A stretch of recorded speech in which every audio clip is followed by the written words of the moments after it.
Aye, kuwe kuwa maduwe. Aye, kuwe amadue.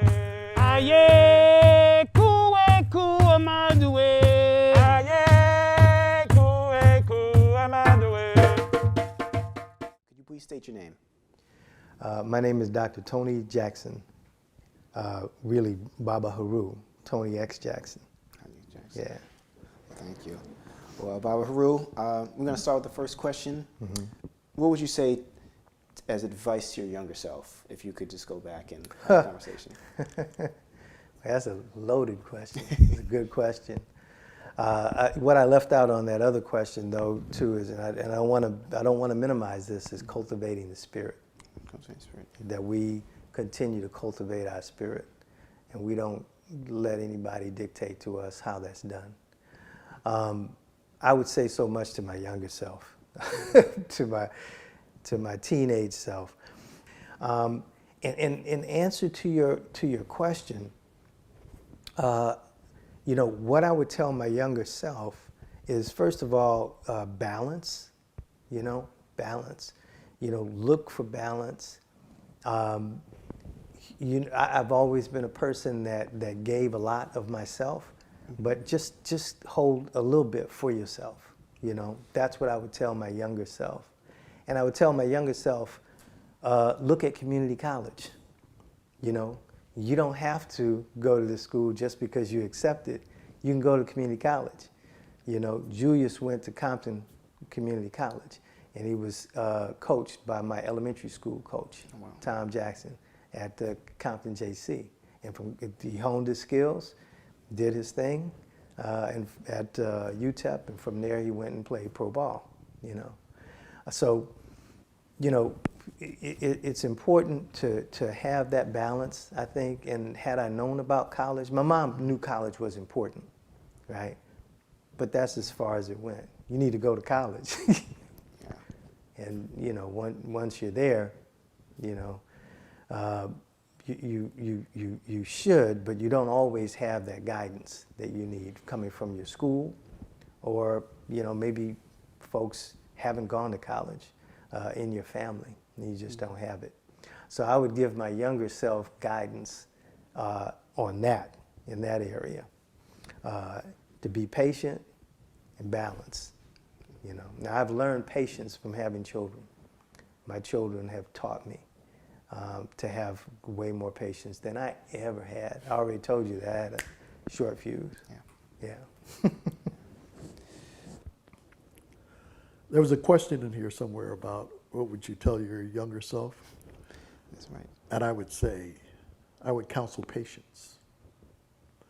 I would counsel, listen to the voice inside your head. It's there.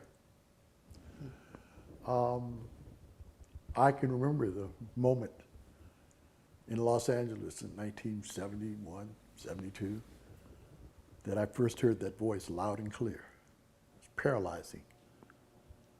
And it said, you can't go. And I'm pretty sure if I had gone, I would have died that night. And I thought, well, it must have been my grandfather. And maybe it was. But over the years, there are places, times and places I can identify that I heard a voice. And my guess is that voice has always been there. But I couldn't hear it because of the noise of the world. Mm. So I would counsel, you know it's right. Do that. Doesn't matter what anybody else is saying or doing. You know what's right. Listen to yourself.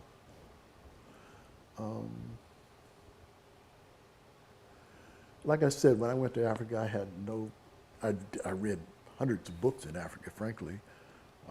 Books that had been donated by to the local library, by the British Literary Society, whatever it was. But there was a lot of stuff in that library that was not taught to me in high school or college. Yeah. But I still was relatively ignorant. Nobody's talking about slave trade. Although there's a book by Basil Davis in there. So not having a wide-ranging body of knowledge that one can accrue by reading and listening,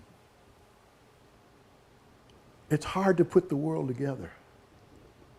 Or you can look at something and not know what it is, but because you need a reference.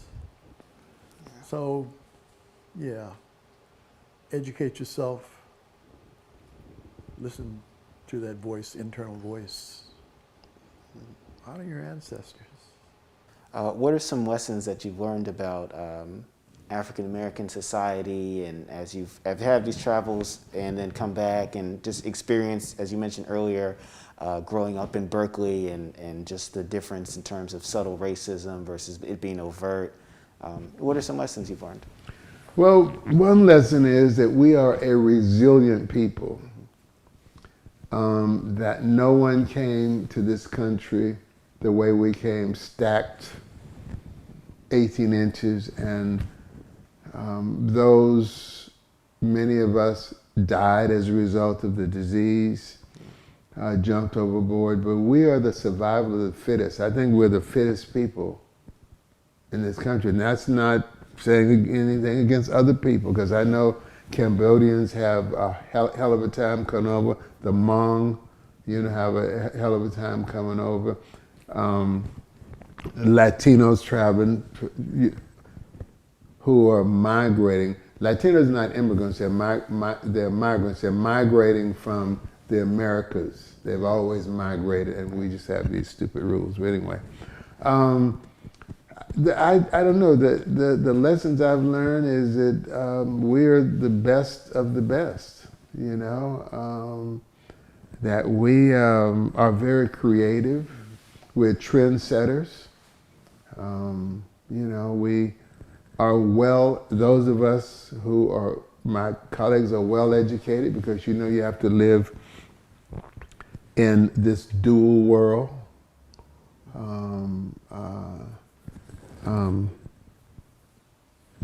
Du Bois talked about the two-ness.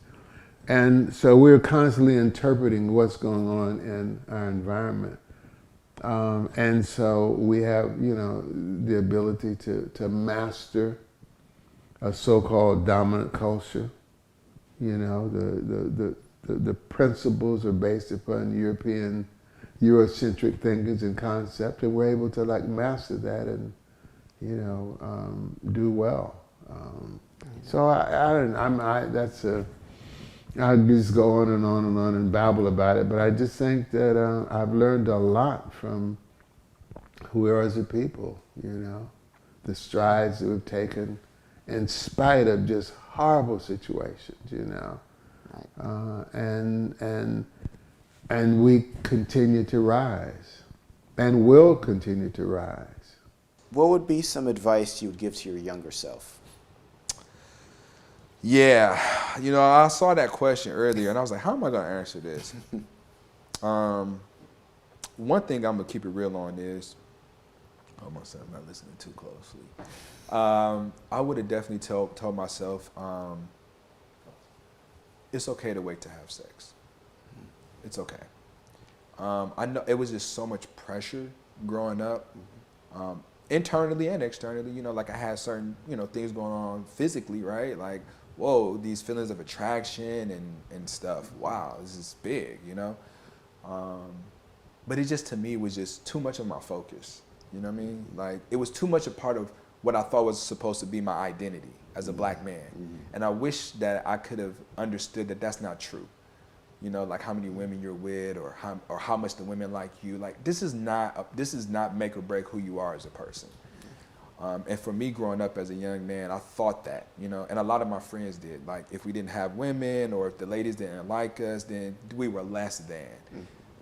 And I just wish I could have told myself, but no, you're great, you're good, because of the way you treat people, because of the friend you are, because of how you help people, not because this girl likes you, or not because you can get the attention and get a number or anything like that. I wish I could have, told myself to don't focus so much on that. Focus on developing these skills and talents that you already have. Like, lean into that. Yeah, and I also would have gave myself better financial management, you know, like, yeah, I would say, hey, you know, every dollar you get, put one away, you know. Yeah. But for me, every dollar I got was spend it, because you don't know if you're gonna have it no more. Right. You know, I grew up in this interesting way, like, hey, you never know how long this money gonna be around, so you got it today, may as well spend it. And I thankfully, took me a long time, but I feel like I'm on the other side of that now. Mm-hmm. But as a young person, I would have probably given myself those two pieces. I hear that. What would be some wisdom that you'd share with a younger generation? You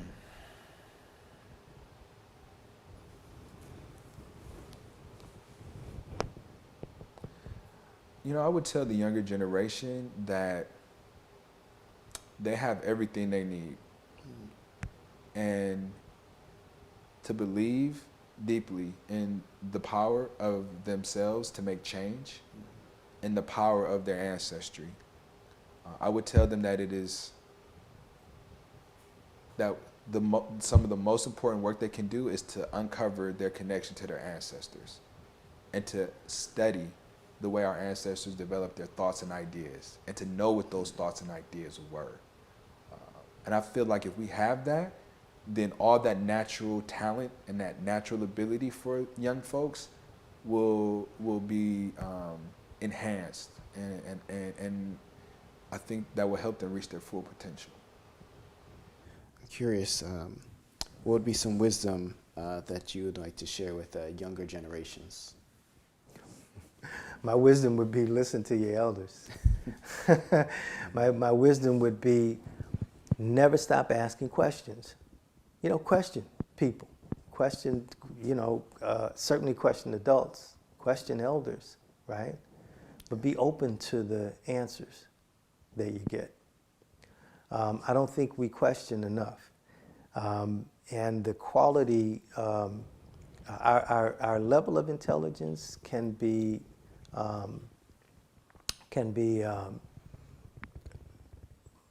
qualitatively linked to the quality of questions we ask, you know. So ask good questions, you know, well thought out questions, and especially allow elders to offer their wisdom. Now, I'm not talking about old, stupid people. I'm talking about people who have paid the price. And be willing to listen to what they have to say.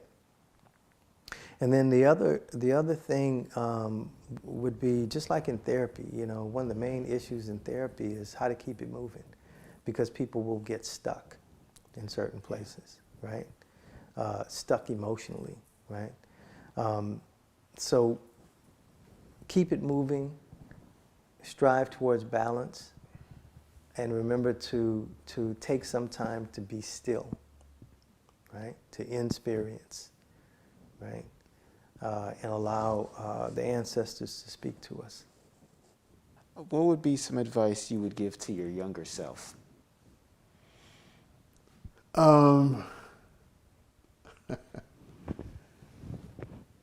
My younger self would be to have more confidence. I used to stutter real bad, and I had a hard time talking. I couldn't talk about kick your ass, and so I used to fight all the time. And I was just going over some papers, and I was invited or asked to be an officer. I joined the Navy out of high school because I didn't know what to do. So I was qualified for officers candidate school, but I didn't have the confidence at the time to do that because I thought I couldn't do it. I clearly could have done it because there were 6 squads, and there was a company leader. I was the only squad leader that was a squad leader all throughout boot camp, and I should have been company commander, but because I was African, they didn't make me company commander. Had I known that before, and concurrently to that, while in the service, I took speech therapy. And what I learned was, and I still stutter, what I learned was stuttering has little to do with who you are as a person. It's just how you get words out. And so be confident as a person. So I would have told my young self to be confident. You could do this. You've always been able to do it. You could do it. You come from a solid background. You could do it. That's like, you know, one of the things, you know, that I would have said to myself. Be confident, young man, because you have what it takes. Other things that I've said to myself as a young man. Gee whiz, I'm trying to think what I've said to myself as a young man. Just be wise. There's not a lot I could think about. That's odd too. But I've had a complete life. I mean, I really have. I've traveled, I've learned, I've raised a family. I've just enjoyed life, you know, so I don't know. That's the one thing that like comes to mind, that I don't have regrets, but it would have been interesting had I guess the other thing is,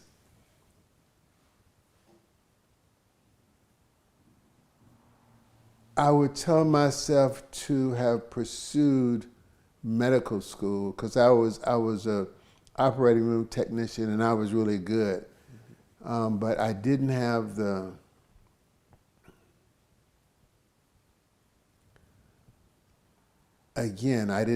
confidence to move forward. See, I'm not highly educated. I'm pretty smart. You know, a lot of the basics I don't know. The parts of speech, a lot about mathematics I don't know, but I've been able to raise a budget from $55 million to $106 million. So there's a lot of intuition that I operate by, but I don't spell well. I mean, there's a lot of basic education that I just didn't get because I was busy clowning and fighting and wilding, as they say. And so I've been able to get through life with a lot of help and being pretty smart about things, you know. So that was just an interesting question. I'm sure if we talked for a couple hours, I would think about things I'd say, you know, to my young self. But yeah. Well, on the same token of advice, what wisdom would you share with younger generations, and which you do all the time? I'm sure the nature of just be honest. Be you, because everybody else is taken. All you can be is you. You can't be nothing else. And we try. I was walking by some youngsters on Thursday, and they are junior hires. And I didn't have a chance to speak to them because I would have spoken to them. And so they were talking about who smoked weed in the bathroom. Mrs. Montero, a so-called upper middle class Oakland school. Mm-hmm.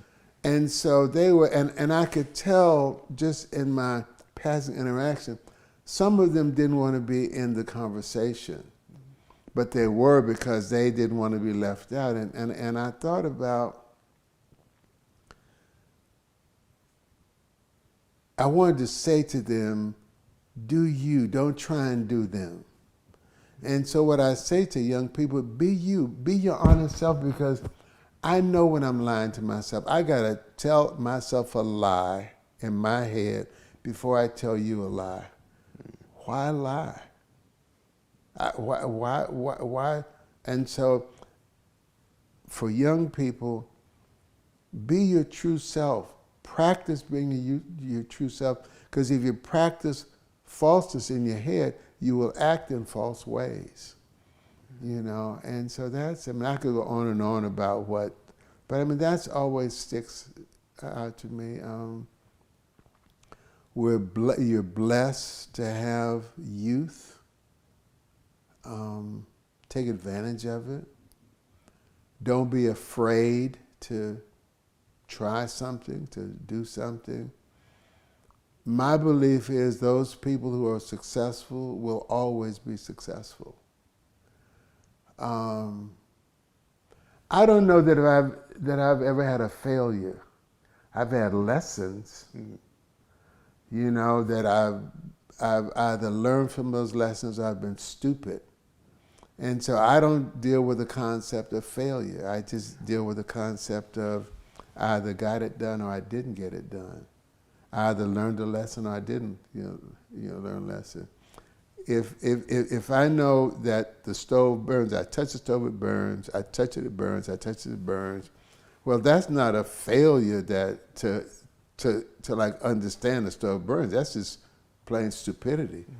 You know, I should know it's going to burn. And so anyway, it's just, I just want our young people to be confident, not be boastful, not be back-patting, but to be confident about who you are, feel good about yourself, because what you think is who you are. And if you have a bunch of negative thoughts, then that's how you respond. If you feel insecure, you feel like you have to prove yourself, then that's how you respond. And if I try and prove myself to you, then I'm not my authentic self. I shouldn't have to prove shit to you. You know, you either accept me for who I am or you don't. You know, I can't make you accept me. So I just want young people to not get caught up in the crowd, because the crowd is not always for you. But I do encourage young people to be a part of a collective.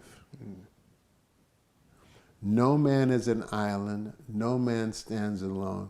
Each man's joy is joy to me. Each man's grief is my own. We need one another. So I shall defend each man as my brother and each man as my friend. And so it's not about me. It's about us. It's not about the I, it's about the we. And if we are successful, then I'm successful. If I see myself by myself as being all it, then who do I have to fall on? Who do I have to help? It was like all about me. You have nobody. Then you're isolated. You become an island. You stand alone. So anyway, don't stand alone. Don't stand alone. Be about something. I hear that. Okay. Last question. What is some advice you would like to give for the younger generation? It's really, I've said everything. Never give up, never quit. Love your people, live for them, and you'll never die. That's an odd thing to say, but it's what I believe. That I'm an educator. I was going to say I was, but no, I'm an educator. And so I used to give away books in my office. I gave away a lot of copies of Frederick Douglass's narrative. Yeah. And so I gave a copy to a young woman who ultimately wound up taking a class from me. And so halfway through the semester, I asked her, "So did you ever read that book?" And she said, "No, I left it on my nightstand and my 15-year-old brother took it, he read it." I'm like, that's what it's about. So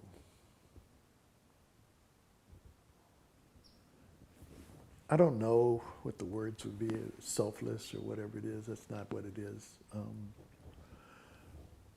But what I've taught my students, whichever way I taught them, whether it was taking them somewhere or giving them a book or just in conversation, or you got to write that paper because I'm going to give you a grade, they carry that with them. And it will be reflected in their own children. Wow. So when I say you'll never die, that's what I mean. Wow. That you don't, see, education to me is like a ripple on a pond. like you throw a pebble in there, you don't know where that ripple is going to hit shore. And you don't know what tidal wave it may give rise to. But it's the faith of an educator, and you do it anyway, because you do have faith that it will hit shore. You just don't know when or where. So, give me the question again. It sounded like you answered it. What's some wisdom you would share with the younger generation? Oh, Yeah. faith in yourself, brother. Faith in yourself. Love yourself. Love your family. Don't get seduced by the rage and the anger. There's a quote I use a lot. One of the books I gave away was Man's Search for Meaning by Viktor Frankl. Now, this is about, the first half is about his time in the concentration camp. And I don't know how the book came to me, but I was struggling with, probably in the 90s or something, or 80s, about how I was going to proceed with life. And somebody gave me this book, and I read the first half. The second half I don't read because it's psychological theory. But the first half I read, and it talked about who survived the camps. And his analysis is those people who had purpose beyond themselves. They had a reason to live beyond their own life, survived the camps. And he likes to quote Nietzsche, which is an Austrian, German, some philosopher of the 1800s, maybe earlier, that what does not kill you will make you stronger. That's one thought. The other was a little more complicated. Those who chase monsters should be careful that they do not become monsters themselves. And I felt like in my 20s that was my road. That I stopped valuing life, my life or anybody else's life. And I was on the edge. And the rest of that quote is, if you look long into the abyss will look back into you. And the abyss is hell, in my opinion. So I'll have to go back and read why he used those two quotes. But for me, it was very instructive. You know, which wolf do you feed? And I'm just extraordinarily grateful that I get to be here. And perhaps I have more work to do. We'll see. Well, thank you so much, Babako, for sharing your time and your words of wisdom with us.